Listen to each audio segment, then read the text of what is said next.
خدا نے اسلام میں مسلمانوں کی دو بڑی عیدیں رکھی ہے، عید الفطر ہے اور عید الاضحیٰ ہے، لیکن عید الفطر اور عید الاضحیٰ یہ دونوں عیدیں تقاضا رکھتی ہیں۔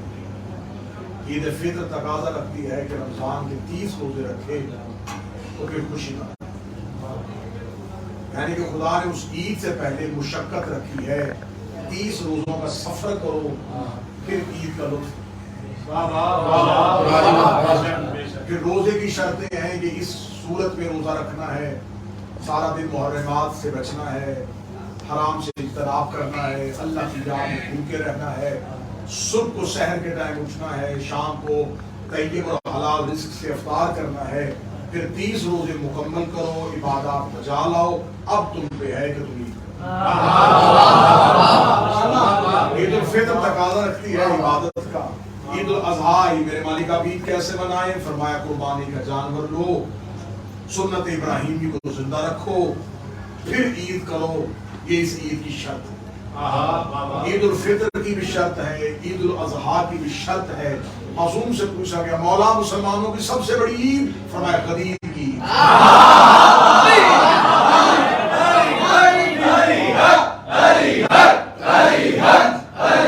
سب سے افضل ترین غدیر افضل ہے تو فطر روزے مانگتی ہے، عید الاضحیٰ قربانی مانگتی ہے، عید غدیر کیا تقاضا رکھتی ہے؟ فرمایا مشقت کرنی کوئی نہیں، مسکرا کے ایک دوسرے کو دیکھ لینا، سمجھو کہ عید مبارک۔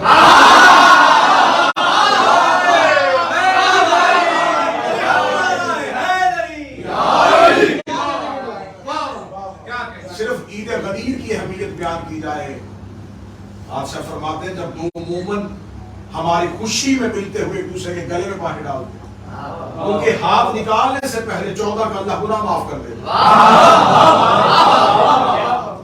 اب آپ مجھ سے پوچھیں کہ آپ نے 2 عیدیں بتائیں، وہ بھی اسلام کی عیدیں تھیں، اس عید کی فضیلت اتنی بڑی تھی۔ عید الفطر میں روزے آئے ہیں، دین مکمل نہیں ہوا۔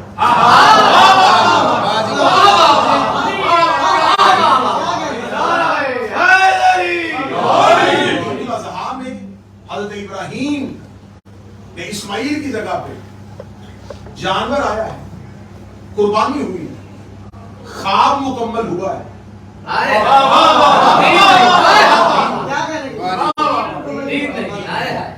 دین شروع کہاں سے ہوا؟ رسول سے دین شروع نہیں ہوا، آدم سے دین شروع ہوا۔ ہر نبی کے دور میں شریعتیں تبدیل ہوئی ہیں، دین تبدیل ہوئی۔ شریعت اور ہوتی ہے، دین اور ہوتا ہے۔ جس جگہ پہ آپ بیٹھے ہیں یہ متحدہ امارات کی ایک ریاست ہے، پورا متحدہ عرب نہیں ہے۔ میں ایک مثال دے کے سمجھا، اسے آپ دبئی کو متحدہ عرب امارات نہیں کہہ سکتے، آپ یہ کہتے ہیں کہ دبئی متحدہ عرب امارات کی ریاستوں میں ایک ریاست ہے۔ متحدہ عرب امارات ایک بڑا سرکل ہے اور دبئی اس کے اندر ایک چھوٹی ریاست ہے۔ دین بڑا دائرہ ہے، شریعت اس کے اندر ایک چھوٹا دائرہ۔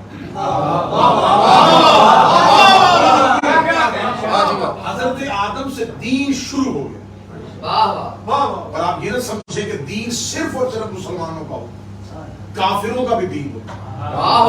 میں قرآن کی نص دے دیتا ہوں، خدا کہتا اللہ کم دینکم ولی دین، میرا محمد اگر یہ تیرا دین نہیں مانتے تو انہیں کہہ دے تمہیں تمہارا دین مبارک، ہمیں ہمارا دین۔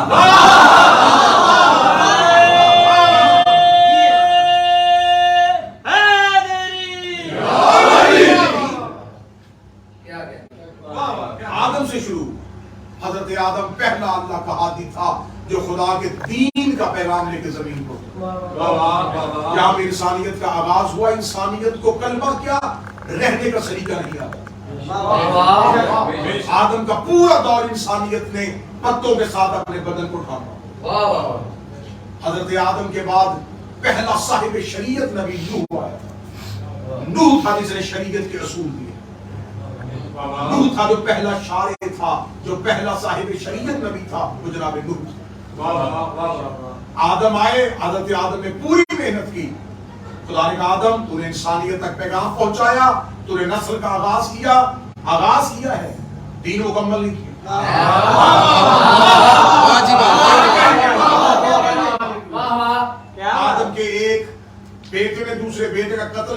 زمین ایک مظلوم کے خون سے بھر گئی. خدا نے نوح سے کہا پانی سے پوری زمین پاک کر. نوح کا سفینہ نجات آیا. نوح کے سفینے میں 80 لوگ آ کے بیٹھ گئے. نوح نے سمجھا کہ شاید اب دین مکمل ہو گیا.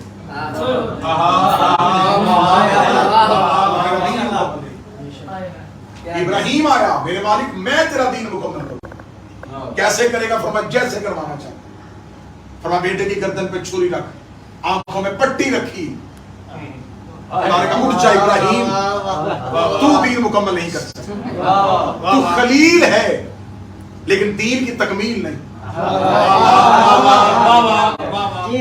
یعقوب روتا رہا, خدا نے کہا دین مکمل نہیں ہوا. یحییٰ نے گردن کٹوا دی, خدا نے کہا دین مکمل نہیں ہوا. ایوب مسافرت میں رہا, خدا نے کہا دین مکمل نہیں ہوا.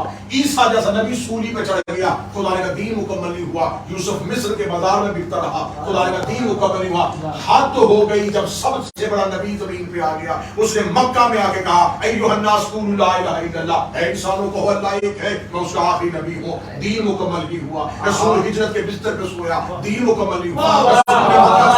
دین مکمل نہیں ہوا. رسول مدینہ میں پہنچا, دین مکمل نہیں ہوا. نماز کا حکم آ گیا, دین مکمل نہیں ہوا. مسلمانوں نے روزے رکھنے شروع کر دیے, دین مکمل نہیں ہوا. اللہ کے گھر کا طواف احرام پہن کے شروع ہو گیا, لیکن دین مکمل نہیں ہوا. مسلمان احد میں جاتے رہے, دین مکمل نہیں ہوا. خیبر میں خون بہتا رہا, دین مکمل نہیں ہوا. خندق کی کھادیں کھولتی گئی, دین مکمل نہیں ہوا. حتیٰ کہ میرے رسول نے فرمایا اے میرے مالک اب تو صحابہ بھی آ گئے ہیں, اب تو لاکھوں کا مجمع بھی ہو گیا ہے, اب مجھے بتا میرا دین مکمل کب ہوگا؟ فرمایا میرا محمد ابھی محنت کرتا چلا جا, ابھی تو دین کو ہم نے آدم سے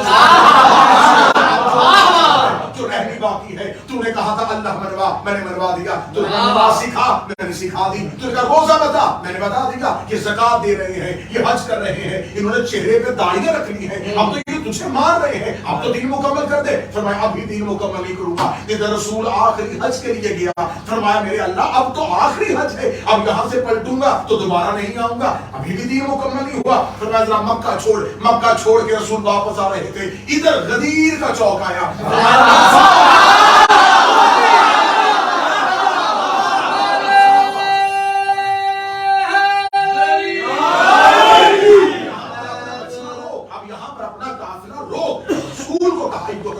اب یہاں پہ روک. رسول نے رکنے کے بعد کہا اب کون سا حکم ہے جو آنا ہے, کیونکہ تو نے تو ہر عبادت پہنچا دی ہے. میں نے تو انہیں سرما لگانے سے لے کے لباس پہنا سمجھنی باقی ہے. امت کو تو ساری باتیں سمجھ میں آ گئی ہیں, اب کیا آئے گا؟ فرمایا ذرا میدان اکٹھا ہونے دے. میدان اکٹھا ہو گیا. فرمایا سورج ذرا تپش پہ آنے دے. سورج تپش پہ آ گیا. فرمایا پچھلوں کا انتظار کر. پچھلوں کا انتظار ہوا. فرمایا اگلوں کو واپس بلا. اگلوں کو واپس بلایا. فرمایا پرانوں کا منبر سجا. پرانوں کا منبر سج گیا. رسول نے منبر پہ کھڑے ہو گیا, اب کیا کہنا ہے؟ فرمایا علی کو قریب بلا. علی کا ہاتھ پکڑ کے جتنا بلند کر سکتا ہے کر. ادھر رسول نے من کو فہذا علی مولا کا اعلان کیا. ادھر سے جبریل کے پر محمد کے قدموں پہ آئے. فرمایا خدا کہتا ہے الیوم اکملت لکم دینکم, آج ہم نے تیرے دین کو مکمل.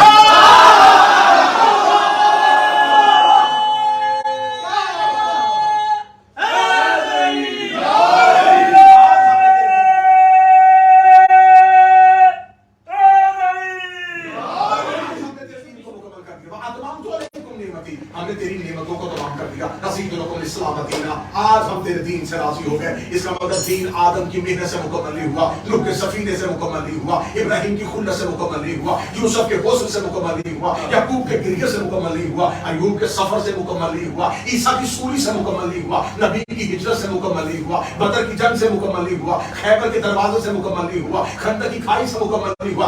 دین مکمل ہوا علی کی ولایت کے ساتھ. شروع ہوا تھا آدم کی نبوت سے, مکمل ہوا علی کی ولایت پہ.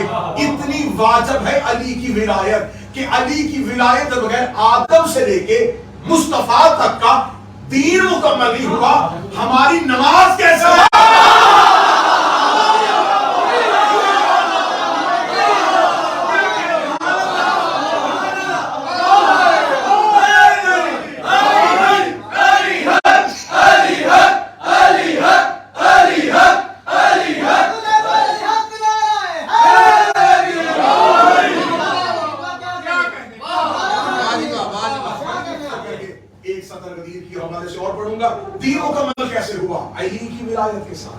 اس کا مطلب ولایت یعنی جزو دین نہیں، کل دین۔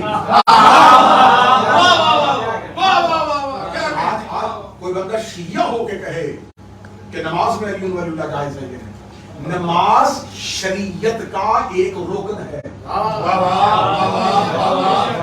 نماز شریعت کی ایک عبادت ہے اور شریعت دین میں ہے، اور دین مکمل ہو رہا ہے علی کی ولایت کے ساتھ۔ علی تکمیل شریعت کا نام نہیں، تکمیل دین کا نام۔ خدا نے جب حضرت آدم کی خلافت کا اعلان کیا تو خدا نے کیا کہا تھا؟ خدا نے حضرت آدم کی خلافت کے اعلان پہ ایک عجیب جملہ کہا جو آج بھی قرآن کے سینے میں چلا۔ خدا نے کہا یا ابلیس وما منعک ان تسجد لما خلقت بیدی، ابلیس تجھے کس نے منع کیا اسے سجدہ کرنے سے جسے میں نے بنایا اپنے دونوں ہاتھوں سے۔ غدیر انوکھے انداز میں سنا دیا۔ بھائی نے بڑی محبت کی، بڑی محنت کی، اور اتنا خوبصورت اور مالک کا یہ خاص کرم ہے، یہ علی کا ایک ایسا نوکر، ایک ایسا متوالا سپاہی ہے، یہ نہیں دیکھتا کہ اللہ کا کون سا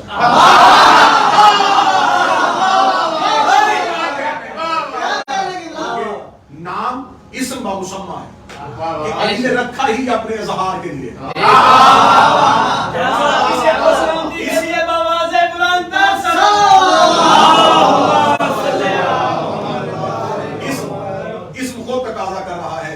جہاں بھی ہو یہ علی ہی کا اظہار ہے۔ میرے والدین کے مرحومین اور بالخصوص حاجی صاحب کے درجات بلند فرمائے، بھائیوں کو محبت کے ساتھ رزق حلال و طیب عطا، اور جتنے آپ دوستان یہاں شامل ہیں وہ تمام کی توفیقات میں دعوت فرمائے۔ کس نے منع کیا اسے سجدہ کرنے سے جسے میں نے بنایا اپنے دونوں ہاتھوں سے؟ یہ آیت بڑی ہے میرے کو، آج بھی آیت ہوا خدا کہہ رہا ہے خلق تو بیدی، کس نے منع کیا اسے سجدہ کرنے سے جسے میں نے بنایا اپنے ہاتھوں سے؟ میرے بھائی تو قرآن میں کہا ہے کہ تیرے جسم نہیں ہے، اور تو نے پورے قرآن میں اپنی خلقت کا ذکر کیا ہے، تو نے اپنی قرآن میں پوری قرآن میں اپنی مخلوقات کا ذکر کیا، تو نے کہا خلق الشمس والقمر، سورج اور چاند میں نے بنایا، خلق اللیل والنہار، یہ دن اور رات میں نے بنایا، خلق البروج، یہ بروج میں نے بنایا۔ تو نے پورے قرآن میں اپنی خلقت کا تذکرہ کیا، بار بار کہا، اور سورہ رحمان بھری ہوئی ہے کہ میں نے کیا کیا بنایا۔ تو نے پورے قرآن میں کہا سورج میں نے بنایا، چاند میں نے بنایا، دن میں نے بنایا، رات میں نے بنائی، یہ سمندر میں نے بنائی، یہ بادل میں نے بنائے، یہ ہوا کا ترنم میں نے بنایا، یہ سب کچھ میں نے بنایا، لیکن تو نے کہیں نہیں کہا کہ اپنے دونوں ہاتھوں سے بنایا۔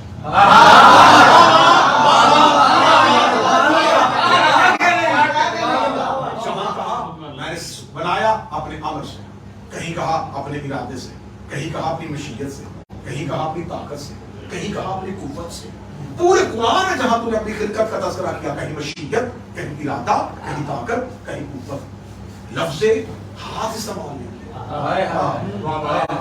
یا تو آدم کے وقت بھی کہہ دیتا، کس نے منع کیا اسے سجدہ کرنے سے جسے میں نے اپنی قدرت سے بنایا۔ اگر آدم کے لیے لفظ ہاتھ استعمال کیے تھے تو پھر قرآن میں جہاں جہاں تو نے اپنی بناوٹ اور اپنی خلقت کا ذکر کیا تھا وہاں وہاں لفظ ہاتھ استعمال کر، چاند بنایا میں نے ہاتھوں سے، سورج بنایا ہاتھوں سے، بادل بنایا ہاتھوں سے۔ لفظ ہاتھ تو نے صرف آدم کی خلقت میں استعمال کیا۔ کون ہے جو اسلوب توحید کو سمجھے؟ کون ہے جو حکمت پروردگار؟ اب میں راز آپ کے حوالے کروں، اور یہ عید کا بہترین تحفہ سمجھ کے وصول کر لینا، یہ راز کتابوں سے یوں ارکریزی کر کے نکالے جاتے۔ تو نے آدم کی خلقت کے وقت یہ کیوں کہا کہ آدم کی خلافت میں کہ میں نے اپنے ہاتھوں سے بنایا تھا؟ فرمایا اس لیے کہ دنیا میں اس آیت کو قرآن میں محفوظ کرنا تھا، اور کیا مطلب دنیا نے اس قرآن کو پڑھنا تھا، اور دنیا یہ بھی مانے گی کہ آدم اللہ کا پہلا خلیفہ ہے، کیونکہ میں نے آدم کو زمین پہ اپنی خلافت دی تھی۔ کوئی نہیں انکار کرے گا کہ آدم خلیفۃ اللہ نہیں، سب کہیں گے پہلا خلیفہ آدم، پہلا خلیفہ آدم، پہلا خلیفہ آدم۔ خلافت کا طریقہ بتا رہا ہوں، میں خدا سمجھا رہا ہوں، خلیفہ جب بھی بنایا جاتا ہے ہاتھوں سے بنایا جاتا ہے۔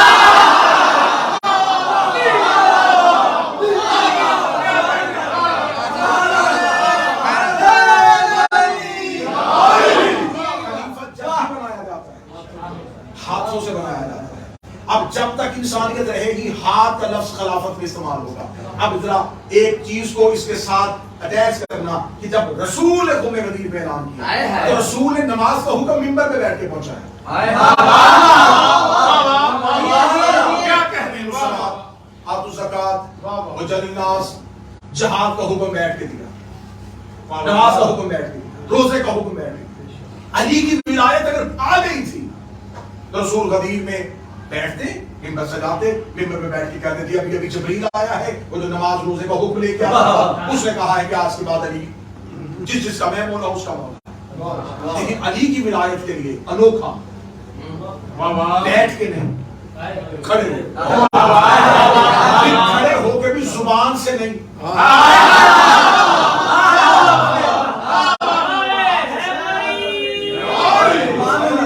بہت ہی بات ختم ہو گیا. ہاتھ سے اعلان کیوں کیا؟ یہ تو رسول ہاتھ پکڑ کے اٹھا رہا ہے, شف بحیثیت نبی اعلان کر رہا ہے. کیونکہ رسول قوم غدیر میں اللہ نے یہ نہیں کہا تھا اے مزمل, اے مدثر, یا ایھا الرسول, اے رسول عہدے سے بلائے. اب یہ کام اللہ کا محبوب نہیں اللہ کا رسول کر رہا. اب یہ تو ہاتھ میں ہاتھ تھا, یہ ہاتھ کیوں تھا؟ اس لیے اسی ہاتھ کے بارے میں خدا قرآن میں مسلمانوں کو رٹا چکا تھا, صحابہ کے ذکر میں بٹھا چکا تھا. کیسے بٹھایا تھا؟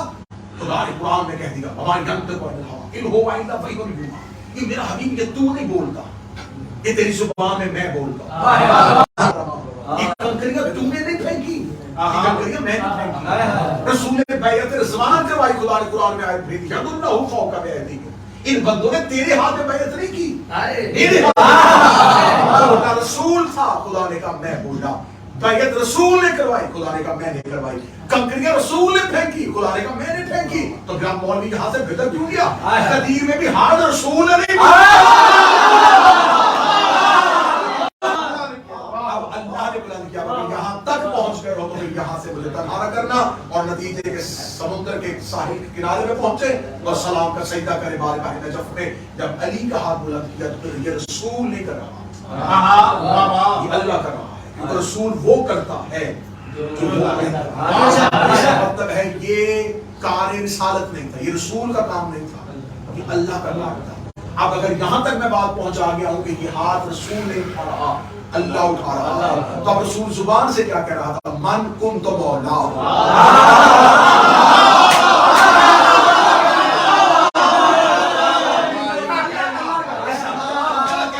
جس جس کا میں اللہ ہوں اس کا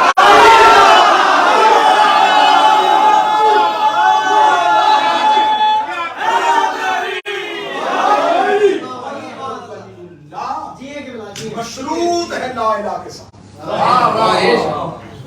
لا الہ کی شرط کا نام ہے علی ولی. اب یہ نہیں ہے کہ جس نے علی ولی اللہ نہیں پڑھا اس نے محمد رسول اللہ نہیں پڑھا, نہیں, جس نے علی ولی اللہ کو چھوڑا اس نے لا الہ الا اللہ کو چھوڑا.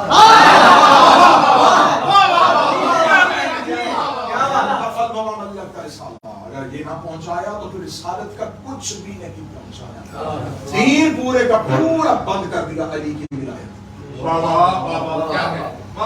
اس کا مطلب ہے کہ علی ولی اللہ وجوب دین میں شرط دین. آپ کسی شخص سے کہیں کہ میں تیرا کام کروں گا لیکن شرط یہ ہے کہ تجھے یہ کرنا ہوگا, اب اس کا مطلب وہ کام مشروط ہو گیا شرط کے ساتھ. اللہ نے اپنے دین کی شرط رکھی ہے علی کی ولایت. اگر تم نے اسے نہیں مانا تو پھر کسی کو نہیں. آپ کیا سمجھتے ہیں کہ وہاں پہ صرف اور صرف وہی لوگ کھڑے تھے جو سن رہے تھے؟ خدا نے کہا تھا من کنت مولا, جس جس کا میں ہوں. تو اس کا مطلب جو مخلوق پروردگار تھی اس کا غدیر میں ہونا ضروری تھا.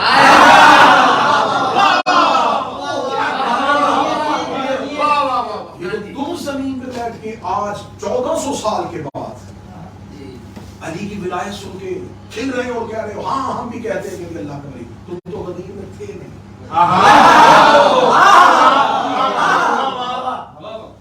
تمہیں کیسے پتا چلا کہ یہ ولایت اتنی ضروری ہے؟ معصوم سے پوچھا گیا مولا علی کی ولایت صرف انہی لوگوں تک رہے گی جو غدیر میں تھے. فرمایا نہیں, جس روح نے قیامت تک پیدا ہونا تھا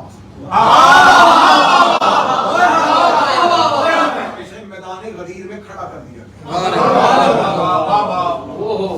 وجہ ہے کہ آخری شہنشاہ کی بارگاہ میں، آخری امام کی بارگاہ میں ایک بندہ آیا تھا، اس نے کہا آپ کا محب بننا چاہتا ہوں اور آپ کا شیعہ ہونا چاہتا ہوں، لیکن کچھ دینار قرض ہے میرے اوپر، آپ میرا قرضہ اتار دیں، میں آپ کا محب ہو جاتا ہوں۔ میرے آخری شہنشاہ نے ایک مٹھی دینار کے ہاتھ اس کے ہاتھ میں رکھا، فرمایا جتنا تیرے اوپر قرضہ ہے اتنے ہی دینار ہے، جا کے اپنا قرضہ اتار اور اپنے گھر چلا جا۔ فرمایا شیعہ بھی ہونا چاہتا تھا، فرمایا اپنی مرضی سے ہو ہی نہیں سکتا کیونکہ تیری روح نے غدیر میں اقرار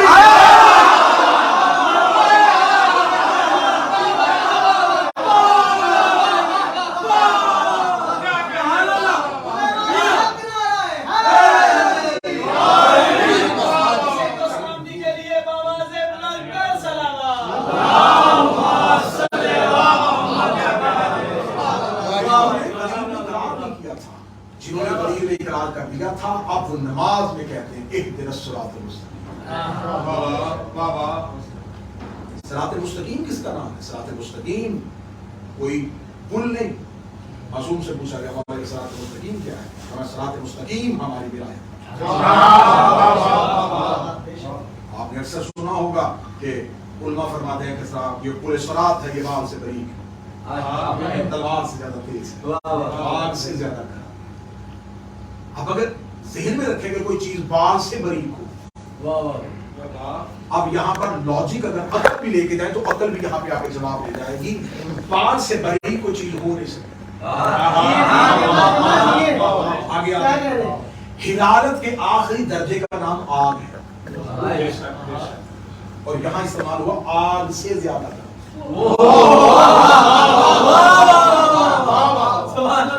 تیزی کی آگ سے زیادہ تیز۔ ابھی تک نسلوں کے ذہن میں یہ ہے کہ شاید اللہ نے کوئی ایسا معجزانہ پل بنایا ہوا ہے جو بالکل ایسا ہی ہوگا جو بال سے باریک اور تلوار سے تیز۔ یہ تحفہ اگلا سمجھ لینا اور قبول کر لینا۔ معصوم سے پوچھا گیا مولا کیا ایسا کوئی پل ہے جس سے انسانیت کو گزارا جائے گا؟ تم کیا سمجھتے ہو اللہ نے جنت اور دوزخ کے درمیان کوئی پل بنایا ہے؟ کیا ہے؟ پل صراط ہے ہماری ولایت، اس پہ قائم رہنا اتنا مشکل ہے جتنا باریک بال پہ چلنا۔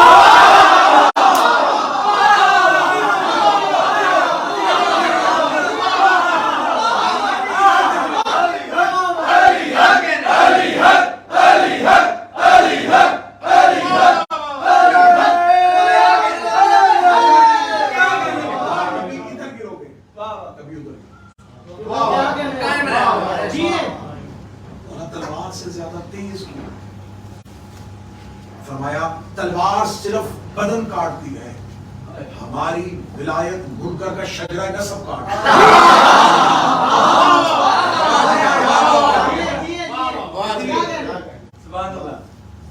آگ سے زیادہ گرم کیوں ہے؟ فرمایا آگ صرف بدن جلاتی ہے، ہماری ولایت کا انکار روحوں کو جلا دے۔ رسول فرماتے ہیں کہ علی کی ولایت کو پہاڑوں کے سامنے پیش کیا گیا تھا، پہاڑوں نے اٹھانے سے میں معصوم پڑھ رہا ہوں، بادشاہوں کی حدیث سے پڑھ رہا ہوں، اور انہوں نے پہاڑوں کے سامنے پیش کیا۔ پہاڑ سختی کی انتہا کا نام ہے، انکار کرنا، ہم اس کو ہی گرا پڑیں گے۔ فرمایا آسمان کے سامنے پیش کیا، آسمان کی بلندیوں نے ولایت علی کو اٹھانے سے، ہم ایسے اٹھائیں گے یہ بات۔ فرماتے اب ولایت علی پہنچانی تو تھی، فرماتے جب ولایت علی خدا نے پہنچانی تھی تو پھر ہم نے اپنے چاہنے والوں کی روحوں کو اپنی ولایت کے پانی سے خلق کیا۔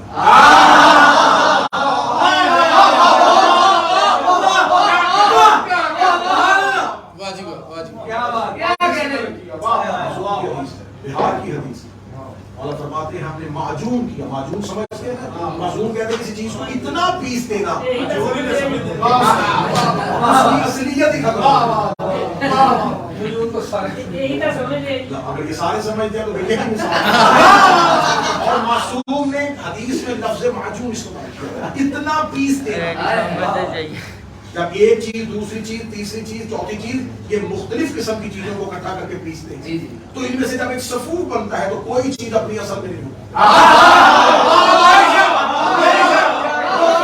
ہم نے اپنے شیعوں کی روحوں کو اپنی محبت کے ساتھ معجون کیا اور پانی کے ساتھ گوندھ دیا.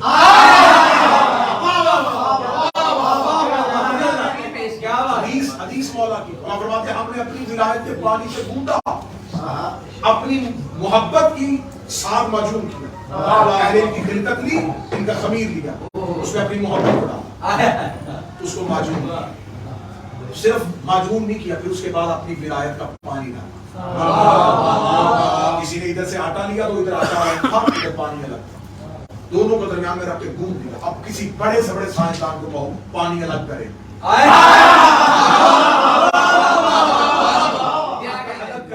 ہو سکتا تھا تھوڑی دیر پہلے, اب گوندھا جا چکا ہے, اب الگ نہیں ہو سکتا ہے, تو پھر ہم سے علی کیوں جدا کر رہے ہو؟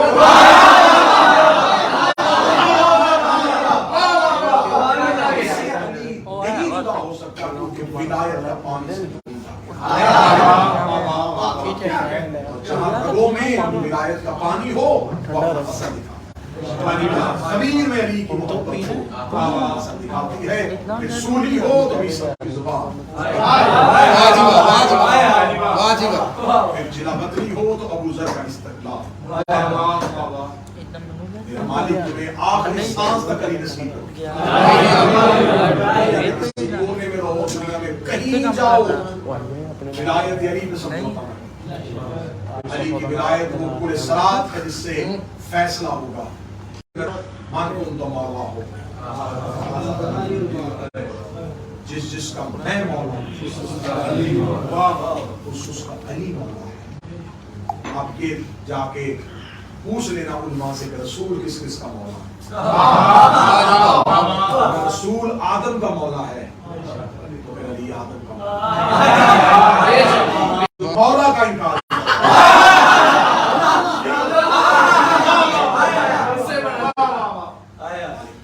صحت تندرستی عطا فرمائے, میرے بھائی کے بیٹے کو صحت والی زندگی عطا فرمائے, مولا کا عزادار بنائے, مولا کا ماتمی بنائے, بار میں شہنشاہ کا ناصر بنائے. ان کے لیے فقط شاہ صاحب میرے مالک آج کی اس عید غدیر کے اس جشن کے صدقے سے اور شہزادی کی رخصتی کے صدقے سے, کیونکہ شب لگ گئی ہے میری محبوبہ کی رخصتی کی, جب علی کی برات زہرا کے دروازے پہنچ چکی تھی. میرے مالک اس نیک ساعت کا واسطہ, اس نیک لمحوں کا واسطہ اس سیدزادے کو نیک کامل خلقت بیٹا عطا. آپ جتنے بھی تشریف فرمائے جن کے ہاتھ اٹھے ہوئے ہیں, جو دعا منبر تک نہیں پہنچا سکتے, وہ دلوں میں رکھیں, جس کا ذکر ہے وہ دلوں کے حال جانتے. مقلب القلوب والابصار ومدبر اللیل والنہار, میرے مالک ان تمام ان عزاداروں کی, تمام موالیوں کی, تمام محبین کی وہ تمام دعائیں جو ان کے حق میں بہتر ہیں, سیدہ کے حق کا واسطہ وہ قبول. رزق کی پریشانی ہے, آج کے جشن کا صدقہ ان کی رزق میں وسعت عطا فرما. اور جس کے رزق میں وسعت ہو, اسے پتہ چل جائے کہ میں نے غدیر میں دعا مانگی تھی, اس پر عاجب ہے کہ اگلے سال اسی رات کو اپنے گھر میں علی کا دستخط, اتنا رزق دے پورا سال کہ تم شایان شان میرے مولا کے جشن کا اہتمام کرو. جو بیمار ہیں میرا مالک صحت والی زندگی عطا, جو روزگار کی وجہ سے پریشان ہیں میرے مالک انہیں بہتر روزگار عطا. پردیس میں رہ کے, دیش سے دور ہو کے, وطن والوں کے لیے جو صعوبتیں برداشت کر کے رزق طیب و طاہر کما رہے ہو, میرا مالک تمہیں اپنی ہی دعا مانگے. شریروں کے شر سے, حاسدین کے حسد سے, دشمن کے وار سے, منافقین کی منافقت سے محفوظ. ہم تمام بھی جتنے محرومین, بالخصوص میرے بھائی ظہار علی کے خانوادہ بھی جتنے محرومین, ان کے برادر بزرگوار, حاجی صاحب, میرے مالک شہدائے ملت جعفریہ, ان تمام مرحومین کے لیے دعا کرتے ہیں کہ قیامت والے دن اٹھے, ایک ہاتھ میں قرآن, دوسرے ہاتھ میں دعوے اہل بیت. ہمیں اس وقت تک موت نہ دینا جب تک بطول راضی نہ ہو. موت کی آخری ہچکی ہو اور زبان پہ علی اور ولی اللہ کا ورد جاری, قبر کی پہلی رات ہو, زیارت امین نصیب فرما, میرے وارث کے ظہور میں تعلیم فرما, ہمارا شمار مولا کے ناصرین میں فرما. ربنا تقبل منا انک انت